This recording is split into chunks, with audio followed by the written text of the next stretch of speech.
और आज तो हमारे आपके लिए, सभी हिंदुस्तानियों के लिए गर्व की बात है, क्योंकि भारत के पास दुश्मनों की मिसाइल का शूटर आ गया है।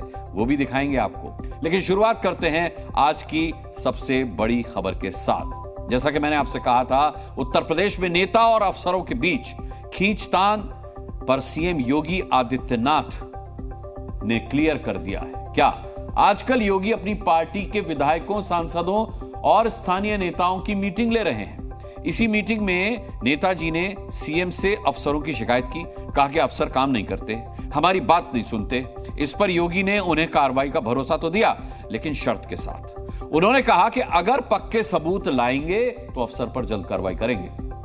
अब बाबा ने ये जो पक्का सबूत जोड़ दिया है ना, इससे बीजेपी के कई विधायक और टेंशन में आ गए हैं।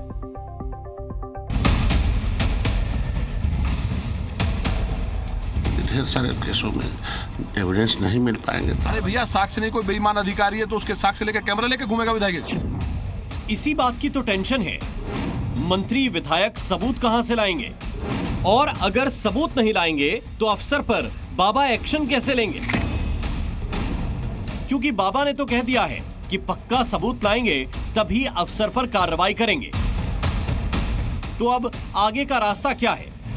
ये लोकतंत्र में किसी के ऊपर बिना सबूत के कोई कार्रवाई तो नहीं होती है, लेकिन इतना जरूरी है कि अगर जनता को संतुष्ट करना है तो हर चीज में सबूत नहीं मिलता। और सेवा के भाव से जब तक अधिकारी नहीं आएंगे या हम जनसेवक नहीं आएंगे, तब तक लोकतंत्र का असली महत्व नहीं होता। अरे भैया, साक्ष्य नहीं, कोई बेईमान अधिकारी है तो उसके साक्ष्य लेके कैमरा लेके घूमेगा विधायक। करेंगे बात करेंगे अधिकारियों की मनमानी जो है ना, जिसने नरक कर दिया है और भाजपा का जो नुकसान किया है, उसके बारे में हम हमेशा बात करते हैं और करेंगे आगे। सबूत वाली ये कहानी शुरू कहां से हुई, अब इसे समझिए। यूपी में विधानसभा उपचुनाव से ठीक पहले योगी आदित्यनाथ प्रदेश के सभी मंडल के एमपी, एमएलए और एमएलसी से मिल रहे हैं। आज दोपहर में योगी ने मेरठ मंडल के नेताओं और शाम में प्रयागराज मंडल के सांसदों और विधायकों से मुलाकात की। पिछले कुछ दिनों में यूपी के 12 मंडल के नेताओं के साथ योगी ऐसी मीटिंग कर चुके हैं। इस मीटिंग के जरिए सीएम हर सीट का फीडबैक ले रहे हैं और सभी जनप्रतिनिधियों को सलाह दे रहे हैं कि वो एकजुट होकर उपचुनाव लड़ें, जनता के साथ नियमित रूप से संवाद बनाएं, जनता की समस्याओं को लेकर संवेदनशील रहें।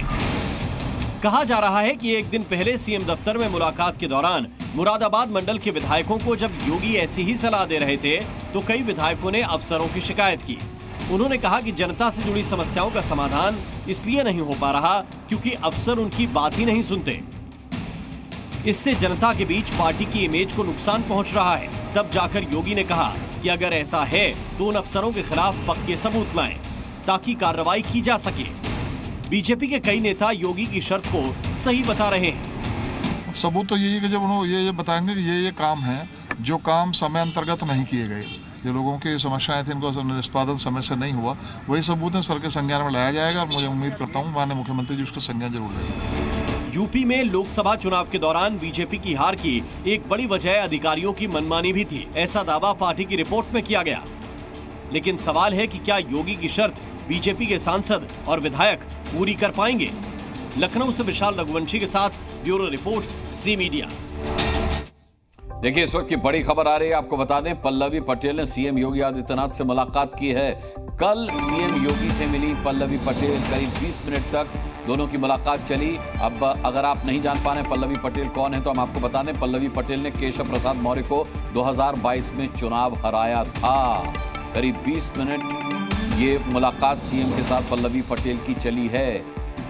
केशव प्रसाद मौर्य और सीएम योगी आदित्यनाथ के बीच का तथाकथित तनाव जो है वो हमेशा से चर्चा का विषय बना रहा है। और इस बीच पल्लवी पटेल जो 2022 में केशव प्रसाद मौर्य को चुनाव हरा चुकी हैं, उनका योगी आदित्यनाथ से मिलना और 20 मिनट तक इस मुलाकात का चलना राजनीतिक गलियारों में हलचल का विषय बन गया। जी न्यूज़।